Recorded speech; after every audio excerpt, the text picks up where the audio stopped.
प्रकाश आंबेडकरांवरती नाना पटोले यांनी टीका केलेली आहे। आंबेडकर मतविभागणी मशीन असल्याचा आरोप नाना पटोलेंनी केलाय। अकोल्याच्या मतविभागणीच्या मशीनचा बंदोबस्त केलाय असं वक्तव्य नाना पटोले यांनी केल्याचं दिसतंय। भाजपने अकोल्यामध्ये मतविभागणीची मशीन उभी केली आहे असं नाना पटोले यांनी म्हटलंय। प्रकाश आंबेडकरांवरती नाना पटोले यांनी आता थेट घणाघात केलाय, थेट आरोप केलेले आहेत। अकोल्यामध्ये भाजपने मतविभागणीची मशीन उभी केल्याचा आरोप त्यांनी केलेला आहे।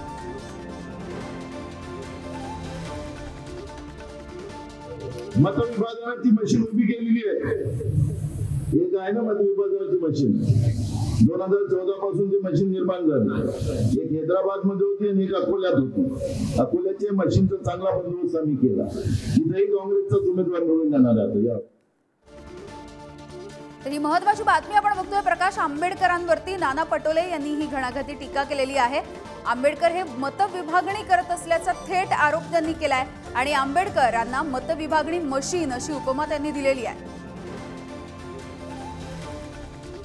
राजेंद्र पातोडे आपल्या सोबत वंचितचे प्रवक्ते जोडले गेलेले आहेत। राजेंद्रजी, याच्या आधी प्रकाश आंबेडकर आणि नाना पटोले यांच्यामधलं वाकयुद्ध आपण बघितलेलं होतं, मात्र आता थेट नाना पटोले यांनी मतविभागणीचं मशीन म्हटलेलं आहे प्रकाश आंबेडकरांना। नाना पटोले भाजपचा स्लीपर सेल आहे।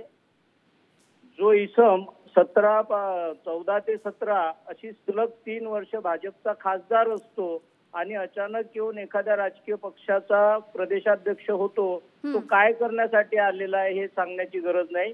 आणि त्यामुळे नाना पटोले ज्या पद्धतीने ऑपरेट होतोय ते पाहता केवळ भाजपला सहकार्य झालं पाहिजे। भाजपचा जो आकडा आहे 400 पार, त्यामधला एक जो अजेंडा आहे तो नाना पटोले चालवत आहेत आणि त्यामुळे बी टीमचा नरेटिव्ह वंचितच्या बाबतचा हा काही महाराष्ट्रात कुठेही त्यांना क्लिक होताना दिसत नाही, म्हणून हा नवा फंडा त्यांनी शोधून काढलाय।